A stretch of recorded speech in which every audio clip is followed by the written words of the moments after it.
Hello दोस्तों, मेरा नाम विकास कुमार उर्फ नारायण जी है। मैं एक social worker and MBBS student हूँ। आज हम लोग necrosis, define necrosis, describe the various morphological pattern, लगभग 5-6 पैटर्न हम लोग पढ़ेंगे। लेकिन ये वीडियो बहुत लॉन्ग क्वेश्चन है ना, तो ये लॉन्ग क्वेश्चन में आ चुका है। ठीक है, ये लॉन्ग क्वेश्चन का है, तो ये हम लोग इसका वीडियो जो है नहीं 2 पार्ट में देखेंगे लोग।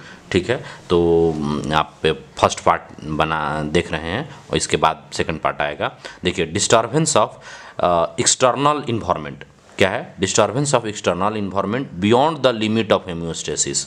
मतलब होम्योस्टेसिस क्या होता है? मेंटेनेंस करने वाला, उसके लिमिट के बाहर चल जाएगा तो lead to premature cell death. मतलब प्री मैच्योर मतलब वो जब मरने वाला था उससे पहले ही डेथ हो जाएगा सेल का। And which is called necrosis, जिसको क्या बोलते हैं हम लोग? नेक्रोसिस कहते हैं। Necrosis may be cause by ischaemia.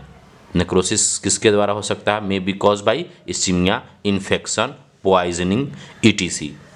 बात समझे? Necrosis may be cause by ischaemia. Ischaemia मतलब ऑक्सीजन की कमी, इन्फेक्शन द्वारा, पॉइजनिंग द्वारा, किसी टॉक्सिक सब्सटेंस को पॉइजनिंग द्वारा हो सकता है। Irreversibly pathological and irreversibly pathological, मतलब रिवर्स नहीं, इनवेरिएबली पैथोलॉजिकल, वेरिएबल नहीं, इनवेरिएबली पैथोलॉजिकल होगा। And it usually participate in an inflammatory response and is accompanied by the cell swelling, lysis, lysosomal leakage। ठीक है, तो ये सब चीज़ इसमें क्या क्या होता है? मेनली जो नेक्रोसिस होगा, इन्फ्लेमेशन हो सकता है, रिस्पॉन्स करेगा। ठीक है, सेल स्वेलिंग हो सकता है, लाइसिस हो सकता है, लाइसोसोमल लीकेज होगा। ठीक है, self digestion of cell by enzyme liberated from own lysosome.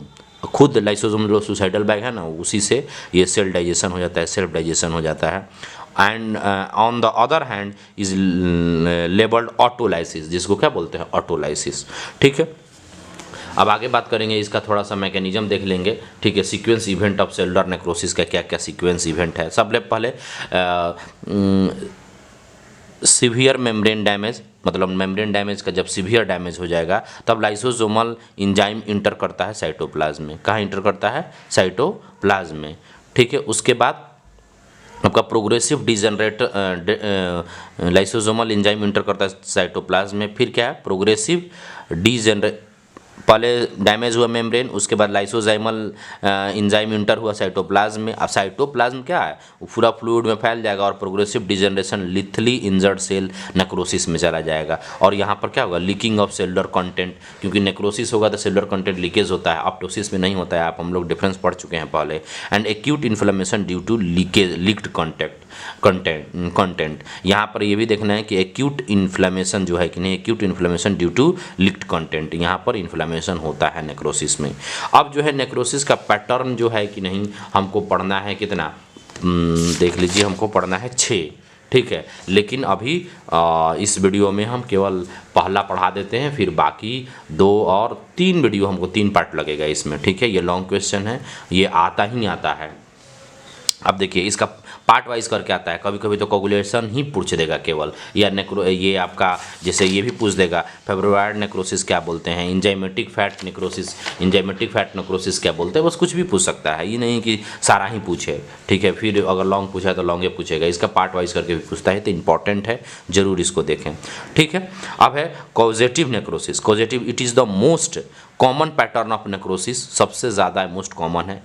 Bye the ischaemic injury, मतलब ऑक्सीजन के कमी से होने वाला, resulting in hypoxic death of the cell in all tissue except the brain. लेकिन हाँ, एक और बात है कि ये जो कॉजेटिव नेक्रोसिस है, ये ब्रेन में नहीं होता है।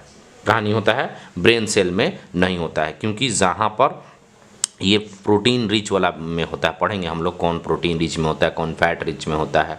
ठीक है, आगे हम लोग बढ़ते हैं। There is a preservation of basic architectural outline. क्या बोल रहा है? There is a preservation of basic architectural outline and type of tissue can be recognize but cellular details are lost. ये बात समझें, यहाँ पर क्या है कि देयर आर प्रिवेंशन, क्या है? Prevention of the basic architectural outline and type of the tissue can be recognize but cellular details are lost. कहते यहाँ पर सेल इंजरी, यहाँ पर क्या है? बेसिक आर्किटेक्ट आउटलाइन क्या होगा? यहाँ पर प्रिजर्वेशन में रहेगा, ठीक है। लेकिन टिश्यू जो रिकॉग्नाइज है सेलुलर डिटेल्स आर लॉस्ट, मतलब उसमें जो लाइसोसोम जो भी बॉडी था, ऑर्गेनेल्स था, गोल्जी बॉडी था, सब खत्म हो जाएगा। Cell injury lead to increasing intracellular acidosis.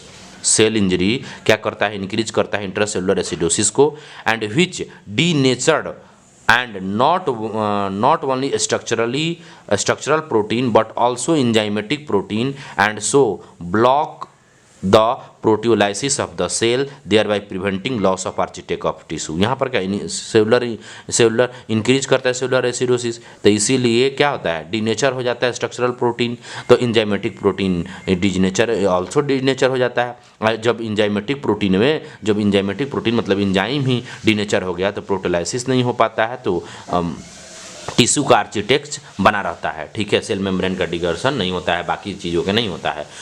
On gross examination affect the tissue pale in color and form in texture, ठीक है। कलर में पेल होगा, पेल कलर का होगा, फॉर्म टेक्सचर होगा। टेक्सचर होता है कलर, टेक्सचर ये जानते होंगे आप लोग, तो टेक्सचर जो फॉर्म हो जाएगा और कलर पेल हो जाएगा, किसका, जो लिक्विड कॉजेटिव नेक्रोसिस में सेल जाएगा हाइपोक्सिया के कारण, ठीक है। इसमें इंजाइमेटिक प्रोटीन इनएक्टिव हो जाता है पीएच बढ़ने के कारण, इसीलिए कम आर्किटेक्ट लॉस नहीं होता है।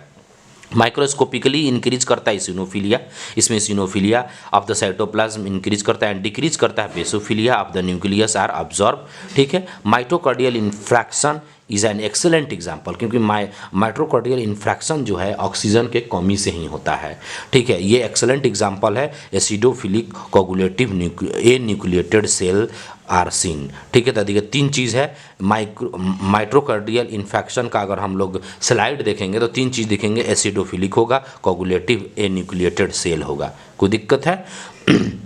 तो ओवरऑल ये कोगुलेशन है, इसका मैकेनिज्म थोड़ा सा देख लेते हैं, ठीक है।